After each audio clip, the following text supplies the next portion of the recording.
Okay. 5, 4, 3.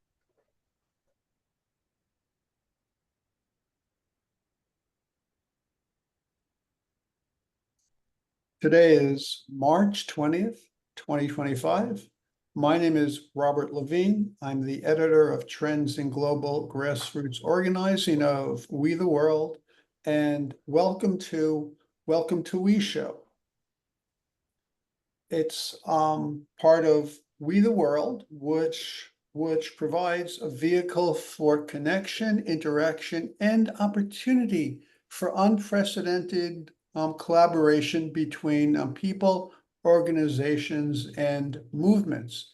We promote a shift from I to we, founded more than 25 years ago by Rick Ulfik. And today our guest is David Gershon. David is a good friend of We the World. He's a co-founder and CEO of the Empowerment Institute. And I'm quoting from the webpage. He has been called the #1 expert on social change. So we were fortunate to have David contribute an article to the most recent issue of Trends, entitled The Path Towards Peace on Earth by 2030. I know I didn't get the title correct entirely, but it's a fascinating article and offers a great deal of promise because it also offers a roadmap, which is why that's in the title, towards peace on this planet. So David, welcome. Thank you for joining us today. And if you could speak about your article. Robert, thank you. And I appreciate being on the show, and I appreciate the good work that we has been doing. And Rick over the years has been a stalwart leader in bringing the world together. So bless you, Rick, and great to have the chance to speak to you guys.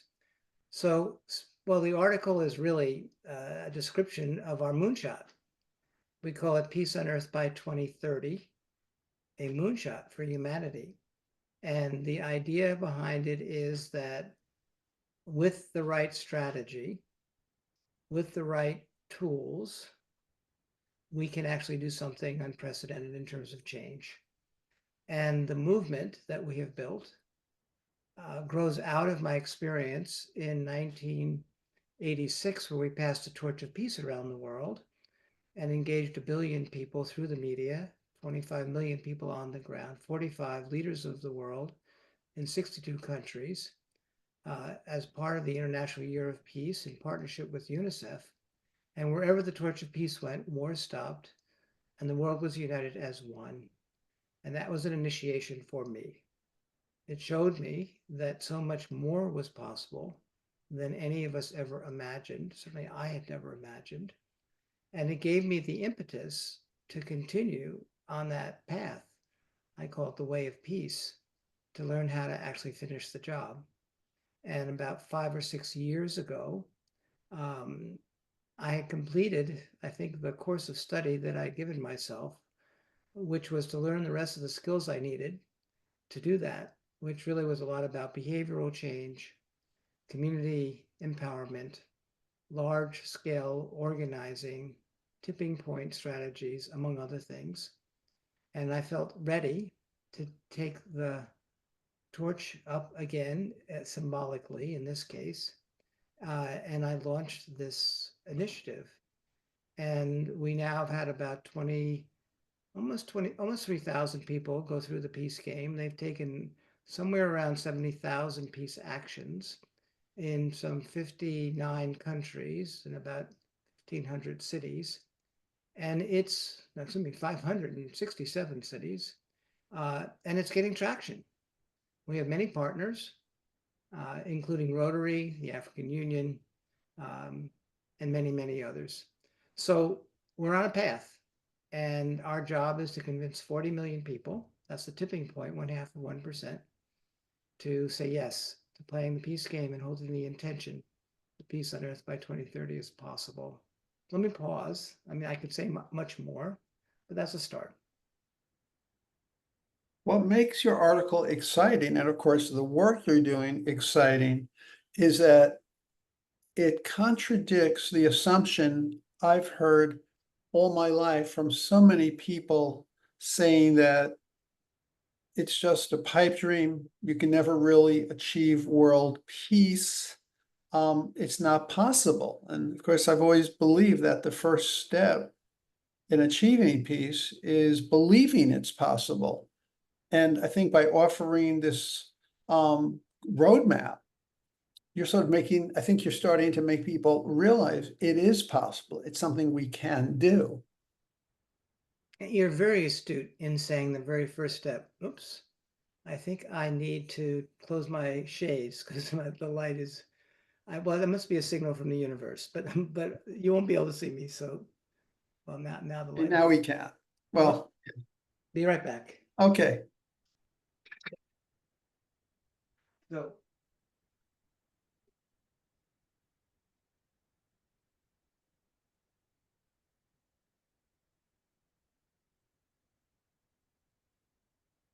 we now know what time of day it is, and the light is coming through on the equinox. Yep, that's right. Is today the first day of spring? Today is the first day of spring, often thought of as the dawn of the new. So it's a good time for us to speak, Right. but forgive me for having to interrupt our Oh, flow. please. Now we can see your face. Yes, it's a good thing. If you're going to be interviewing someone, you should see them. So I'm trying to remember where I was in my thought. Yeah, I was affirming that really the first step is to believe things are possible. One of the actions is the peace game itself, which I'll talk about. It's the last action on faith, which is to have faith in ourselves, faith in our future, and faith in our fellow human beings that we can change. But it's not enough just have faith at a what would be the right word? Wishful thinking level.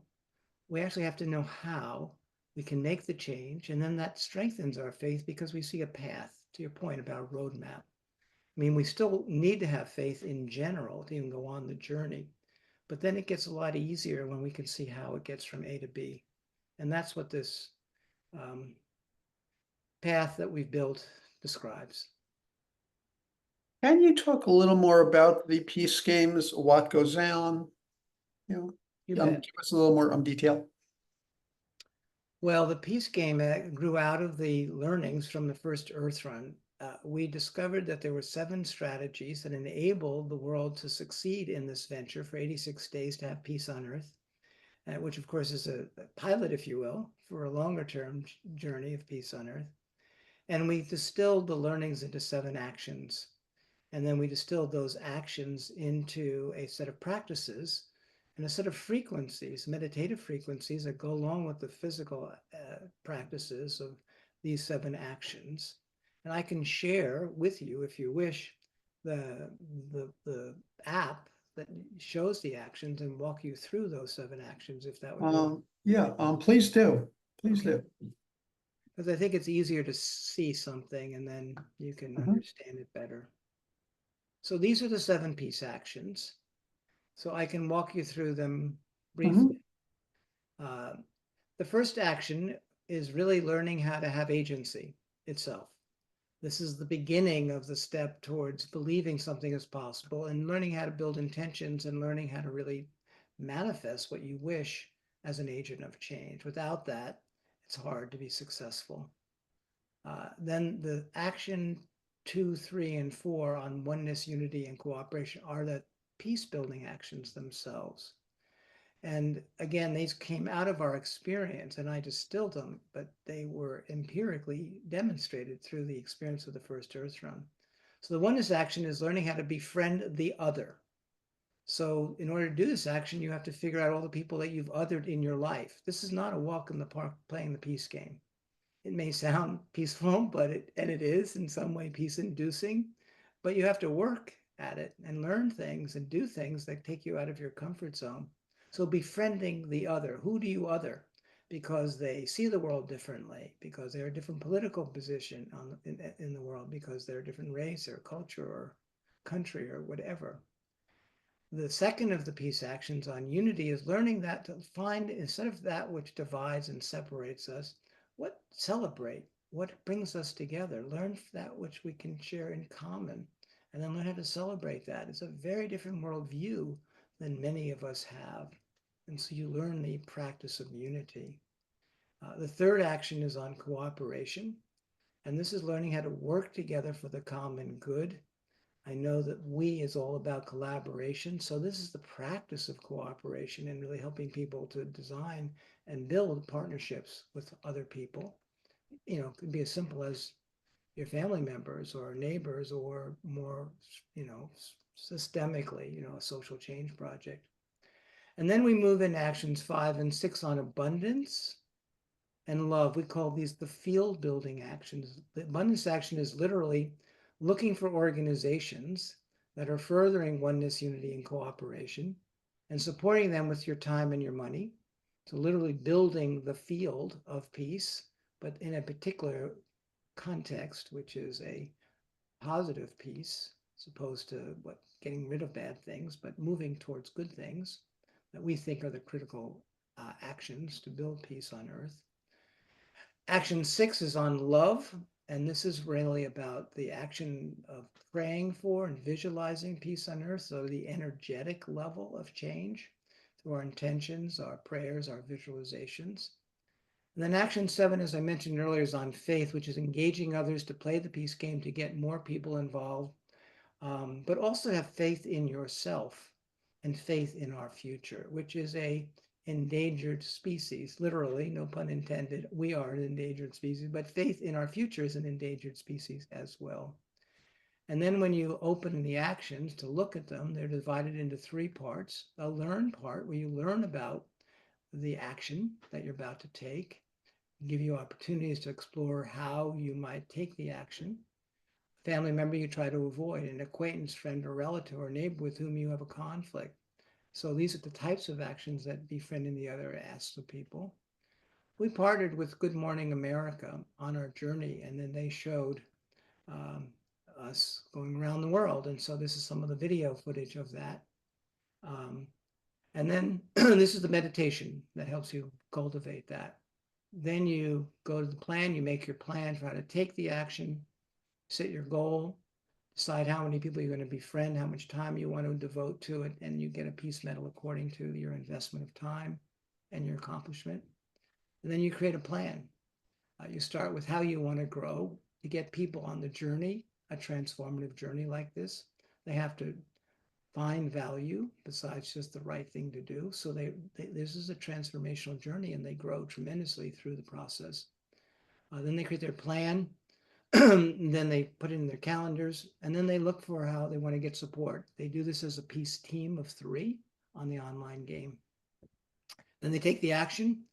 They come back the next week. It's 9-week game, 3 times a year on Wednesdays, usually 12 to 2 Eastern time. And then they write down what they learned. They enter what they accomplished.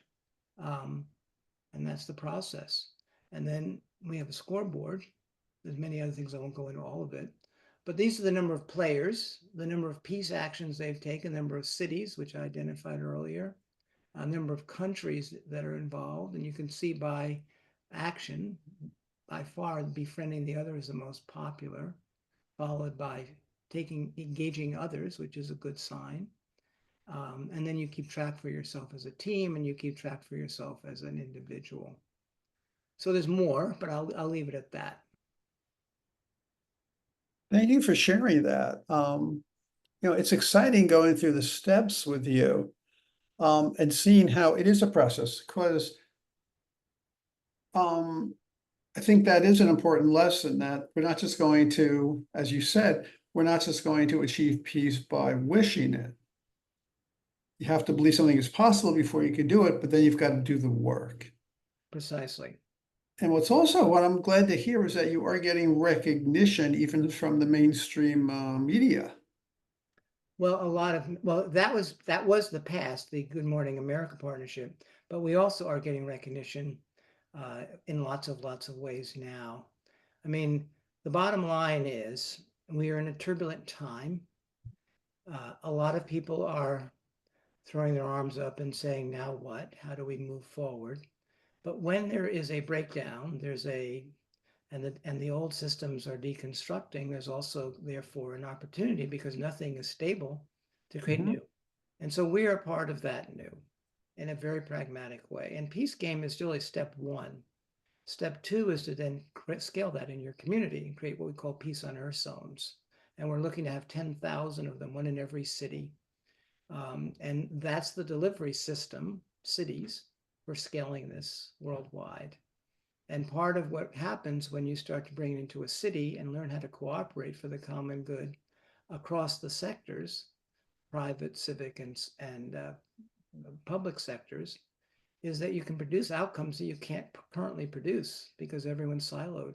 So it isn't just the actions, it's also learning how to transform the structures within cities and the way that we silo ourselves by virtue of not knowing how to cooperate for the common. So the practices get translated rather quickly into tangible change initiatives within communities.